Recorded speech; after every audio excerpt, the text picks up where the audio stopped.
I'm going to give you just a few examples of a few things that have happened that didn't exist before we did this work together to create the plan. One of the programs we've developed is called the FUSE program. It's Frequent Users and Service Enhancement. So it's a terrible name, and I'm really sorry. But it's what it is. And what it is basically we were noticing that so many people were cycling through our systems over and over again and using the really expensive systems like jail and detox centers and shelters, but not getting any services and not getting any assistance to break that cycle. So that's what this whole effort is about. So we took a list of all the people at Hennepin County who'd been in jail 4 or more times over the course of 5 years. And then we took a list of everybody who'd been in shelter 4 or more times over the course of those 5 years. And when we combined the lists, there were 266 people that showed up on both lists. So basically, they'd been living in jail and shelter for 5 years. Hennepin County spent $4.2 million on them, and they were in those systems 70,000 nights of stay in jail, shelter, and detox. And we got no results. So we spent $4.2 million, and they're still cycling through those systems.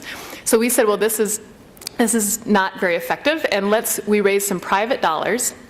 And actually, this was sort of the beginning of this Curry Avenue Housing Partnership, the sort of the beginning idea. We raised some private dollars to fund a housing startup position to target some housing and services at these highest users of the system.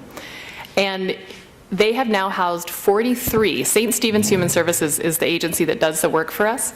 They've housed 43 of the top 100 of these users. And these are folks that nobody ever thought we could get into housing. So you can imagine the amount of effort it's taken, but truly remarkable. And the University of Minnesota is doing a big evaluation for us on the effectiveness of this. But we looked at just 6 of those people in the meantime before we get the full evaluation back. We took a look at just 6 people who were housed for 1 full year. Before they were in housing, they collectively cost Minneapolis and Hennepin County taxpayers about $95,000 collectively, and that's jail and detox, emergency room visits, those kinds of things. After they were housed, they collectively cost $16,000. So we saved $13,000 per person per year by getting them into housing. And so this is the kind of thing that completely is changing the way we have elected officials looking at this issue. It's like, okay, this isn't just a, sort of a feel-good issue to work on. This is actually good public policy. And so this has been, really critical for us in moving forward. Outreach. One of the main things we called for when we created the plan was a new system of street outreach. Frankly, our system of street outreach before we had the plan was the police would respond to a call they got from somebody. They wouldn't really know what to do. They wouldn't have any good ideas or resources for somebody. Sometimes it would get a little heated conversation-wise, and then the person would get a ticket, and maybe they'd end up with a warrant or go to jail, and really, obviously, not succeeding in any way of improving the situation for that person or for the community. So we wanted to develop a street outreach team that would partner with the police and actually see if we could break the cycles of homelessness for those folks outside and not just push them along or give them tickets. So we now have 5 new street outreach workers on the streets, and primarily focused in downtown Minneapolis, but they do respond throughout Hennepin County. They meet with the police weekly. It's a wonderful working relationship. And the police help identify the folks that they've sort of spent the most time with on the streets and have outreach try to work with them instead. The outreach team is actually on the police radio link. So if a call comes into the police that's a homelessness issue and not a criminal issue, they send that call over to the outreach team and they respond instead. In the first 18 months of their work, the street outreach team housed 100 people with an average length of homelessness of 12 years. So once again, these are folks that, frankly, not very many people thought could get into housing, and they're housing them. And they're staying in housing. And I think some of you, I'm sure lots of you have heard me tell this one particular story, but I'm going to tell it again anyway. How many of you heard me tell the story about the guy who was arrested 103 times? Oh, not that many. Okay, good. Well, now I won't be all paranoid about repeating myself. So there was a guy who was arrested 103 times over the course of 4 years. He had a serious and persistent mental illness. He had been homeless for a long time, and every time he'd have a psychotic break, he would write on walls around town. And so the police kept arresting him. He'd go to court, talk with the judge would send him back out, the police would arrest him again, he'd go to court 103 times. So when we started up our street outreach team, the police said, please work with this guy. We have no idea what to do with him. He's been homeless and we don't have resources. So the street outreach team worked with him. They got him into housing. He's now been in housing for almost 2 years. And in his first year in housing, he was arrested once. And he went in front of the Hennepin County judge, and the judge said, where have you been?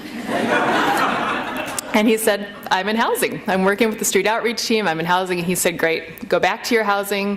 We're done here. So diverted him from court and sent him back to housing. And as far as I know, he hasn't been arrested again. So pretty remarkable results. And that's the kind of thing that saved tons of police time, tons of court costs. I mean, just the savings on this man alone and the quality of his life, not spending it going through those systems. So that's the kind of thing we wanted to achieve, and we're really proud of the work that Outreach is doing. One of the new programs we developed early on in the plan right away was a refugee program, where we wanted to work with culturally competent agencies to identify refugee families that were either in shelter or on the edge of homelessness, and work with them to make sure that we could get them out of shelter and prevent their homelessness as well.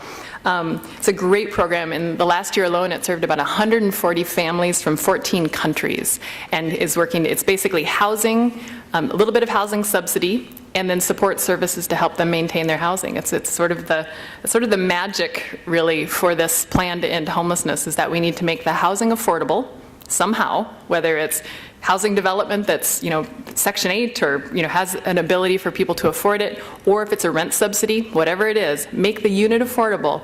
And then, if necessary, provide some support services to keep that person housed. And that's really the formula for ending homelessness. It's quite simple. And the Minnesota Council of Churches does this refugee program, and they do it beautifully.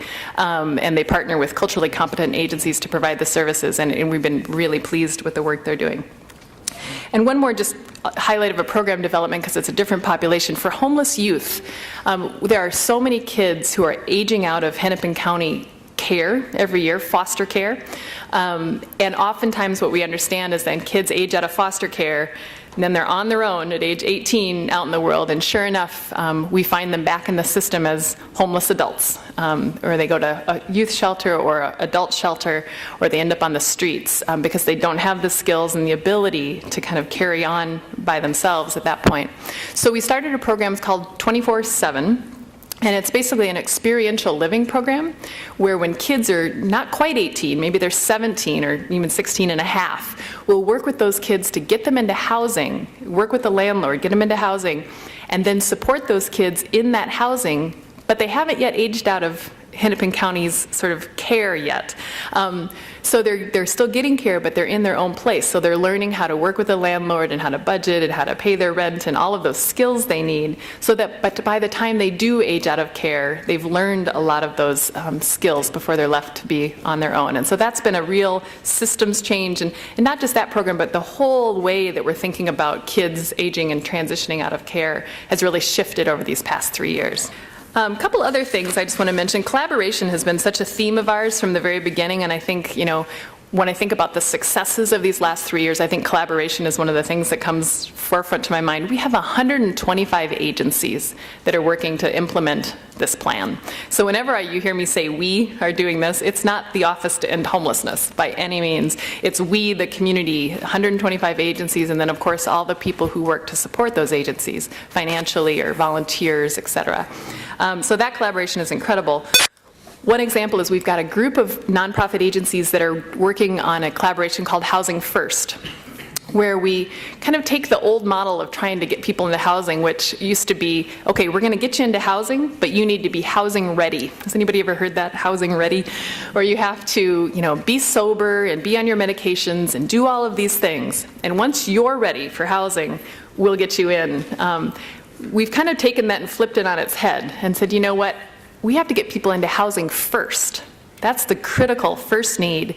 And then we'll surround people with the supports that they need to make that housing successful. So that's been a big system shift for us these last 3 years, and it's been incredibly successful. And once again, it's part of the reason we're able to house people that nobody thought we could for so long.